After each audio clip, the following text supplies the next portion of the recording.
Hi, Paul. Good to see you again. Hello, David. Lovely to see you. Thank you.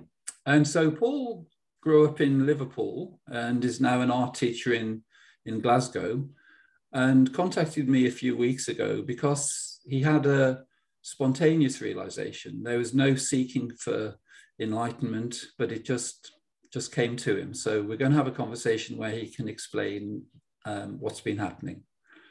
So that's great, Paul. So yeah, would you like to just say a bit about yourself, from the early days in your life? Yeah, of course. So, I probably got when even thinking back to when I was really young, I was always a really creative kid. I was always a dreamer. I was always considered a bit soft. Do you know, like, oh, this kid better toughen up or the world's going to eat him alive? Do you know what I mean? Like, Yeah, I wasn't really that interested in going out and playing with other kids. I was quite happy in my own company, drawing, doodling, making things up, making up wild stories to myself. And yeah, it was one of them. I was really kind of happy in my own company, yeah, really happy in my own company. And like I say, just interested in being creative, or I wasn't interested in anything real world at all. yeah, I wanted something that was to do with space or to do with, something. yeah. I was always just like, yeah, not at all interested in the real world, real. That's good. So how did you make the transition then, to, from childhood? The creativity is obviously continued right the way through, but how did things progress for you, say, through the teenage years? Yeah, it was actually quite tough for me, to be honest, because you're then trying to, make a rock out of a gem, aren't you? You're Mm. trying to Yeah, yourself into the mold of everybody else, because all of a sudden, like, you can't be this dreamer kid because they get nowhere in life, and do you know what I mean? You're told all of these things.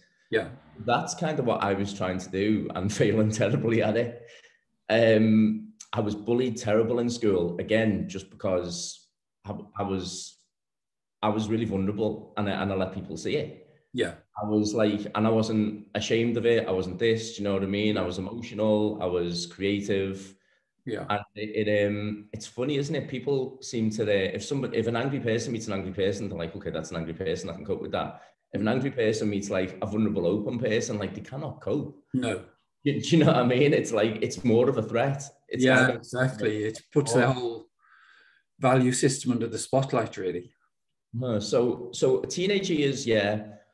Not loving school, wasn't particularly academic at all, but I was always very creative, so I got by. Mm. And then towards the end of school and leaving school, I kind of met my little tribe, a little tribe of misfits. I went to nightclubs, doing this, doing the other, but it was probably what you call, like, well, back in my day, we called it alternative. You know what I mean? It Yes. was kind of like goths and this and Yeah. that and the other, not the kind of mainstream, good-looking, popular kids that were playing football, basically. Well, Liverpool has always been a bit alternative, hasn't it? So it's probably a good city to grow up in. Yeah, it is. It's a really nice place, Liverpool. It's when you're from somewhere, you tend not to see the how good it is. Yeah, As I've lived away for that long now that when I go back, I'm like, oh, it's a cracking little place. yeah, It really is. It's friendly. It's got really good energy there. Do you know what I mean? It's warm. It's welcoming. yeah. Well, I lived in Skelmersdale in the meditation community there for about 5 or 6 years, and the thing I really liked about the Liverpool people is that they just speak to you as though they've always known you. So the neighbors, they just tell you everything. The first time you meet them, it's just really open. So yeah, it is. It's a really nice community. Yeah, over familiarity, I think, is a definite way. Yeah. Yeah. Yeah, it's a lovely little place. I then I moved to London, Mhm. went to university, things like that, and I became a fashion designer. Oh yeah. So I was a fashion designer knocking on, well, nearly 20 years, something like that. Mhm. And that is a very toxic industry. Um, Tough, isn't it? I Yeah. loved it. I absolutely loved it. But yeah, a few things happened that kind of, like, I was made redundant from a job, and it kind of gave me that option of a fork in the path. Yeah. Are you going to carry on doing this, or are you going to do something different? Mm. And so my partner's from Glasgow. We'd been speaking for a while about, would we go back up north, nicer quality of life. London has a bit of a sell-by date on it anyway. We've both been there a while. It wasn't like we were particularly exploiting London for all the wonderful things that you can do there. And so we came to Glasgow, and I retrained to become an art teacher. Great. And it was a funny one, right? Because I kind of put a lot of my self-worth on that design job, and I realized like it was quite prestigious, and you know, it was a hard thing to get into, especially being from a council estate in Liverpool. You know, when I said I wanted to be a fashion designer, I'm sure I remember the careers advisor at school saying, "Why don't you go and work in a shop?" Yeah, sure. So I think I put a lot of my self-worth on that job. Yeah. And then when that kind of, you know, I went a different path from that, as I became a teacher, and standing up in front of a group of kids and just giving them something that you've got was just like, it was like, oh my God, this is what I was always supposed to do. Yeah. So naturally, you know. That's great. How do you feel you've affected the pupils, you know, in your classes, where, because obviously you're still very similar now to the way you were as a boy. So, you know, just being you know, totally sort of self-honest with them and giving them the opportunity for them just to be open. Do you find that the kids have opened up with you in that sense? Yeah. Do you know what I've always found? Like, I don't know. I suppose even when I believed myself to be Paul Beckett, my ego wasn't massive. I was self-depreciating, and I was always like, oh, I find this really hard too. I was never like, look how good I am at this. Yeah. Like, I was never that kind of communicator. No. So that's kind of how I am with the kids. I'm like, I find this really hard too. And even sometimes now I find myself falling into this trap and just relating to someone as another being. Do you know what I mean? Not as, I am teacher, I know rules. Yeah, that's great. So you treat them as equals, really, rather than... And people, they really respond to that, because I think kids are spoken down to so much, or being told if you don't get it right first time, you're a failure. Yeah. And art is a practice, you know, art is a practice. You're never getting where you are, you know. Master artists are still working towards something that they believe is more than what they are today. So I was like, let give yourself a bit of slack. If you draw a rubbish drawing, so what? We'll do a better drawing tomorrow. Yeah. Well, it's interesting with you, Paul, because the creativity that's obviously been there all your life is something which it creates the ability to function intuitively. And so all creativity comes from the body of wisdom, or from effortless being. And in a way, you know, everything you were doing right through your life was preparing you for realization, you know, because it's to do with surrendering individuality. And so that's true of a lot of people. You know, all kinds of creativity comes from the body of wisdom. So it's it's interesting that that's just continued right the way through, really. Yeah, it's funny because you do, you know, every creative knows that moment where you switch off, but you carry on. Yeah. And you go, did I paint that? Did I write that? You know, you know, because you were so in the flow of the moment that you were doing it automatically. Yeah. You were making decisions. You were acting on pure knowing. Do you know what I mean? Yeah. Yeah. So I can totally understand it. It's meditation, really, isn't it? It's exactly, yeah. It's a meditative process, but leading up to my realization, my creativity went through the roof. And I know we've spoke about this a little bit before, but like, I was waking up in the morning with I'd never wrote a poem in my life, but I was waking up with fully realized poems in my head. Yeah. And I let you read a couple of them, and they were like completely like forecasting what was going to happen. They were all telling this story of like a transformation, or a becoming, or a remembering, or something like that. Yeah. So I think creativity in relation to self-realization is, I think it's hand in hand. We are creators. That's what we are. Yeah, exactly. And just look what we've created, you know. Yeah. And in a way, the more we can get out of individuality, the better the quality, you know, that we're producing. And I think that's, you know, art is considered to be a therapy, but I think it's because it does give people relief from the mind, you know, just to get into that. And it's almost like surfing, because you sort of get on this wave of effortlessness and you just want to stay on it. It is so important, but it's so funny how undervalued it is in the world, you know, because the world has been indoctrinated into facts, figures, achievements, fit into box. And so to be creative, even in this day and age, is kind of a bit like, well, that's nice for you, but where's it really going to get you? Yeah. Hit you everywhere, by the way. Do you know what I mean? Yes. Your art itself has become a commodity, hasn't it? You know, so that's, that's strange, really. So leading up, I was, like I say, my creativity was going through the roof. I felt like I was in the right place. I was doing the right job. The connection I was making with the kids, the feeling of giving. Oh my gosh, this feeling of just giving something that you've got to someone. Yeah. It's just incredible. Like it was like nothing I'd ever felt before. Right. So that led me to one day being walking through Glasgow city centre and having this feeling like everything was the matter. I'm a happy-go-lucky person. I'm a positive person. And all of a sudden, I just felt like I couldn't explain. I had anxiety. I felt like I didn't know what was wrong, but I knew something was really, really wrong. I kind of clutched my stomach and I bent over.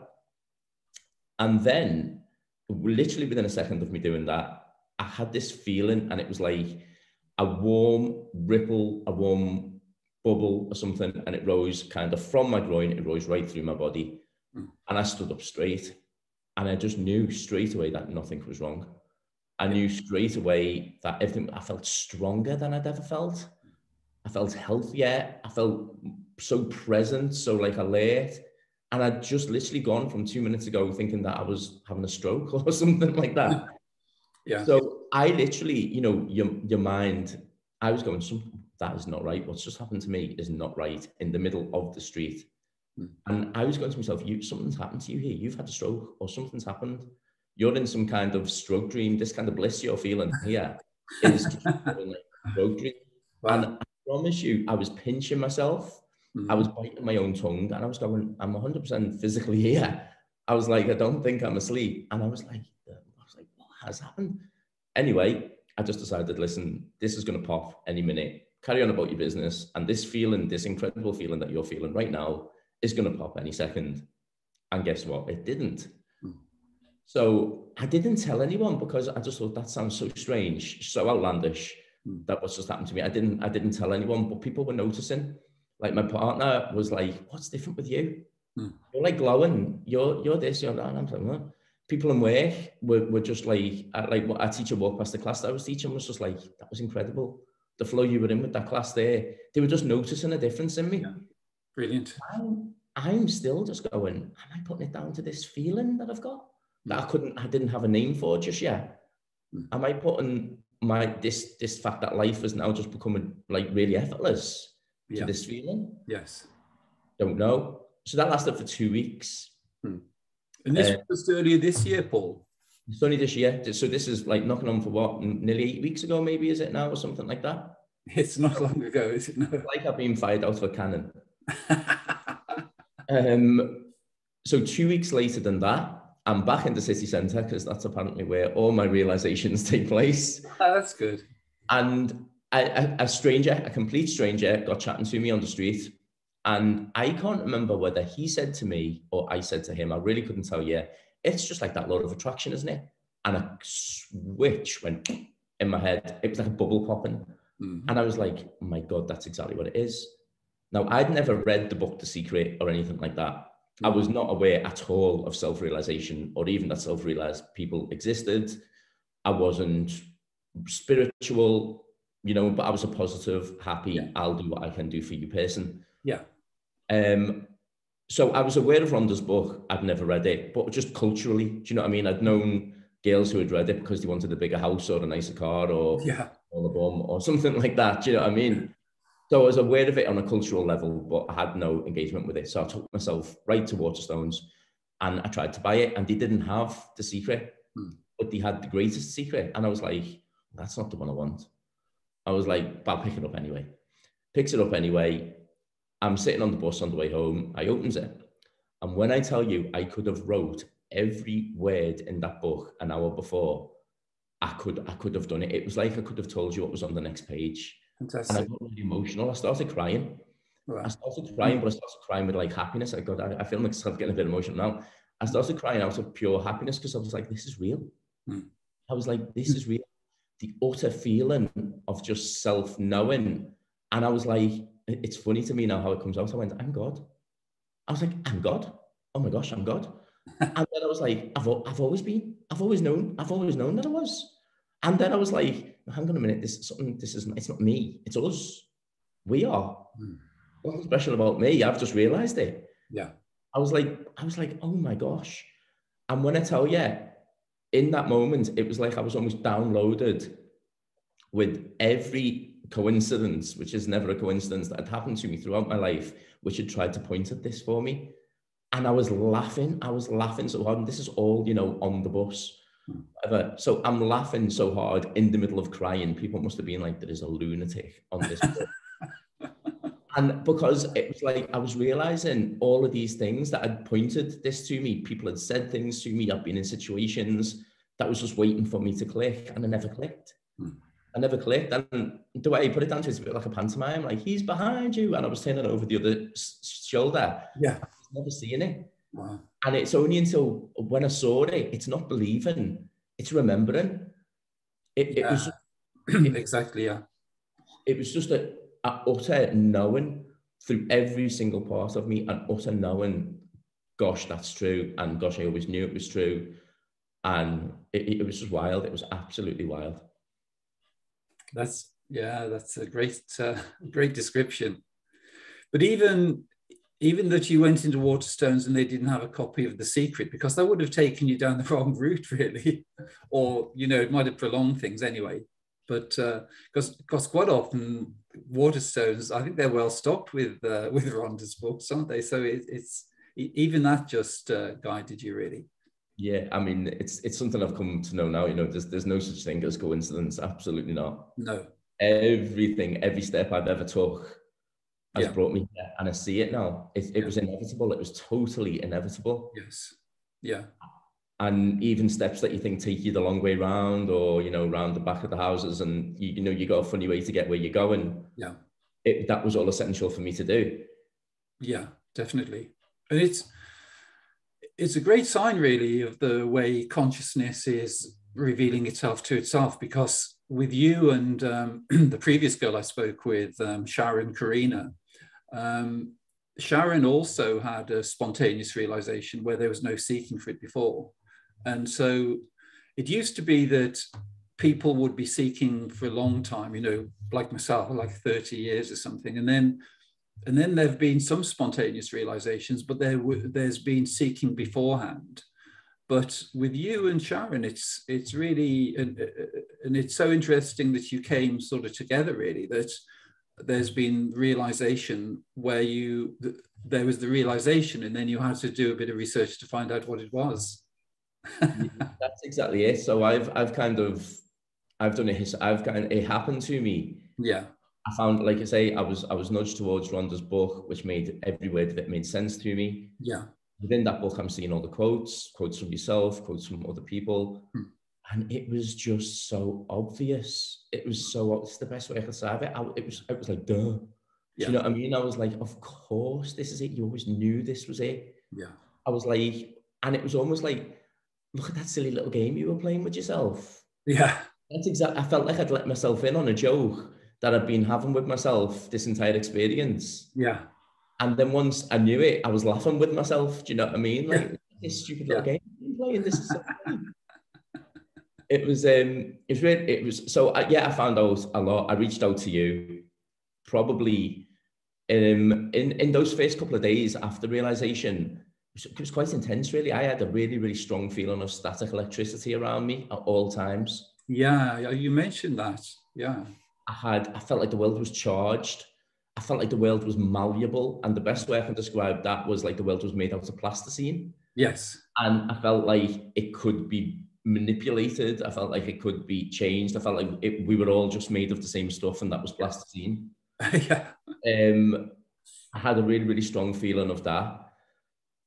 What else? There was just like those first couple of days were wild. I was really emotional throughout them, but I was emotional. I was crying from happiness a lot. I'd make these little small, you know, it reveals itself to you like an onion, you know, there's layers and layers and layers and layers. And a new little thing would come to life for me, and I'd just start crying. I would just start crying and laughing at the same time, because it's not that you need validation. I didn't need validation, because totally sure. But when these little like synchronicities and things like that are happening, which are just saying to you, this is real, by the way, you're right, you're on the path, keep going. Yeah. I was just like, your mind's blown, isn't it, to find out that everything Paul Beckett ever believed was true was the exact opposite. Yes. The world is the exact opposite to everything we ever believed it to be. Yeah. I was never Paul Beckett. I was just playing this role of Paul Beckett in this big wild play that we're having. And the mad part is I always knew it. It just took me realizing to go, oh gosh, yeah, I don't need to be that anymore. Those likes, those dislikes, those preferences, they were never my preferences. No. They were the ones that Paul Beckett built up, or the ones that people told him Paul Beckett liked, or like it was just wild. And so I didn't know that my experience was fast track or out of the ordinary until I started looking at things online, and I was identifying with some things, I was resonating with some things, and I wasn't so much with others. Yeah. So I was just following that, and all things taking me to you. So I was like, right, I'm going to send David Bingham an email. I was like, I bet you can't email him. I mean, who can you email like that nowadays? And sure enough, I went there and it was like, if you want to speak to David, here's the email. So I was like, okay. And I probably sounded a bit like a wild man in that email because, like I say, those first 2 days revealed itself to me so quickly that, like, I was stopping to catch my breath. Do you know what I mean? In between having a wild cry and understanding something new. So yeah, I think actually the words I used in my email to you was, "Well, can you help me?" Well, yours was a kundalini experience as well, which made it much more dramatic, and that the energy you were feeling around was as a result of that.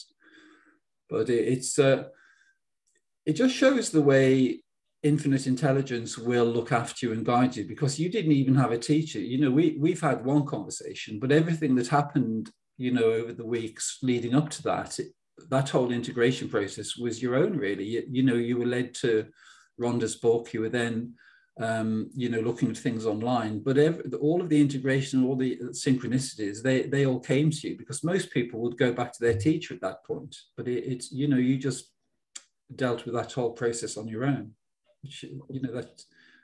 It's funny because without knowing, not that there's a right way to do it, but without knowing the standard way that most people are doing it, you don't realize that your situation is any different. No.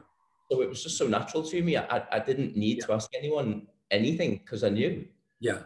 So things that I was finding along the way and resonating with, I wasn't kind of having to go to someone, or do you think this is the truth, or do you think that's the truth? Because when I read the truth or heard the truth, I understood it as the truth. Yeah. Well, that's great, because you realize that the whole of the way this world has been structured, because it's a kind of challenge, has been to make us believe that somebody else knows better than we do. We go to see the doctor to find out what our health's like, or we go to see the vicar to find out what we're like spiritually. But the whole thing is just a daft game, because really, when we're self-referral, everything we need to know is just available to us. And so that was demonstrated to you in the way that everything you needed just came to you. Yeah, 100%. It's a funny one, isn't it? Because you realize that you never actually needed anything. No. That's one of the weird things. Like, I never needed anything in my life. Like, I always had it all. Yeah. Always had it all. I just didn't look at it. I just didn't give it my attention. I just didn't wake up to it. Yeah. Well, in a way, the way you kind of describe yourself as a child,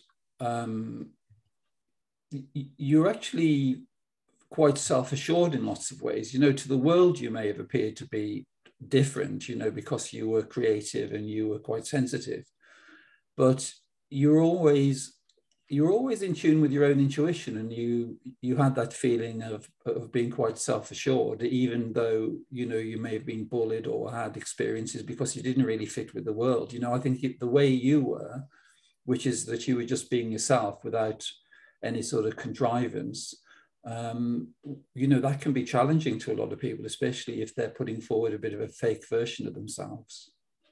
Yeah, it's funny now that I kind of understand what the ego was, and I'm not operating as the ego. Yeah. It's petrified all the time. Absolutely petrified all the time, because it knows it's not real. Yes. So it's dying for the sheet to be pulled at any minute. And do you know what I mean? So so yeah, obviously when someone sees someone, when someone who's feeling, you know, who's suffering or who's operating purely on ego sees someone who is kind of acting freely or acting through intuition, yeah, it frightens them. yes, Because it challenges absolutely everything that they are, but it's nothing that they are. It's just what they're pretending to be. yeah. It's a funny old game.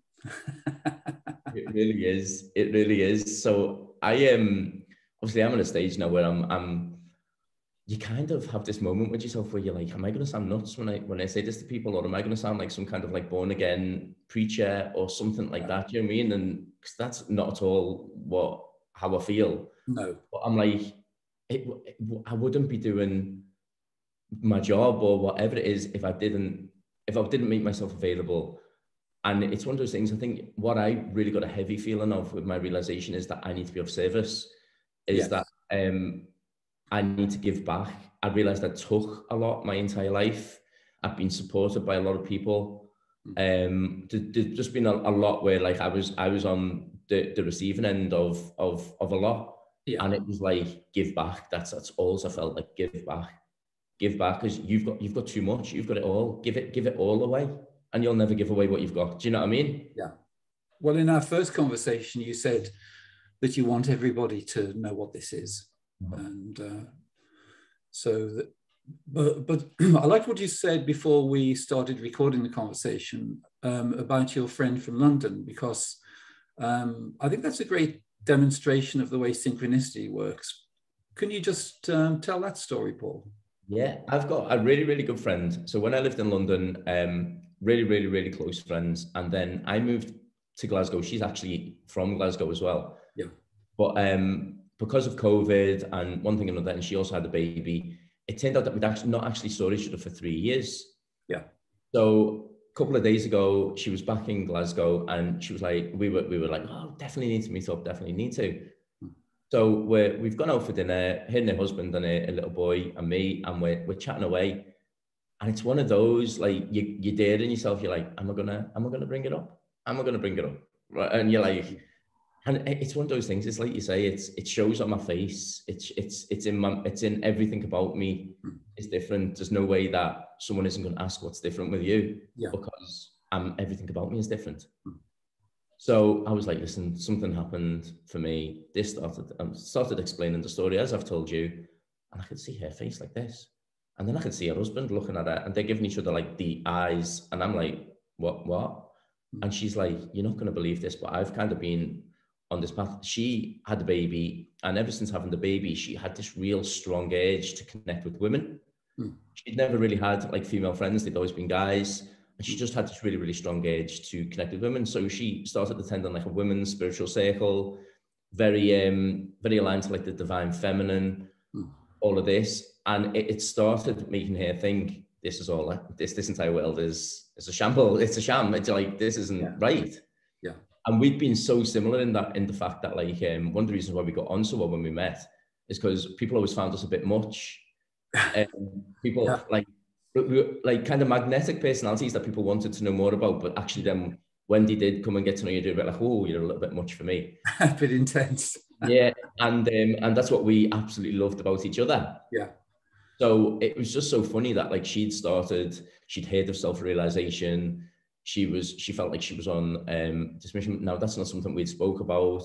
We'd not saw each other for 3 years. Yes, we'd had, comment on people's Instagram posts and things like that. But also because she's a new mother, we weren't even really speaking on the phone. It was like, once in a blue moon.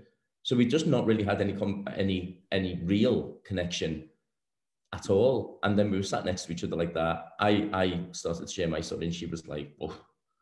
And then she was like, why are you coming out with this? She was like, I didn't expect to be speaking about this tonight. And I was like, well, that's it today, to be honest. like just a real synchronicity of her being like on that path of realizing so much more to this experience than what we've previously believed. Yeah, well, that connection probably goes back a long time, doesn't it, between the two of you? Yeah. So it's like I say, it's unfolding to me every day. It unfolds a little bit more every day.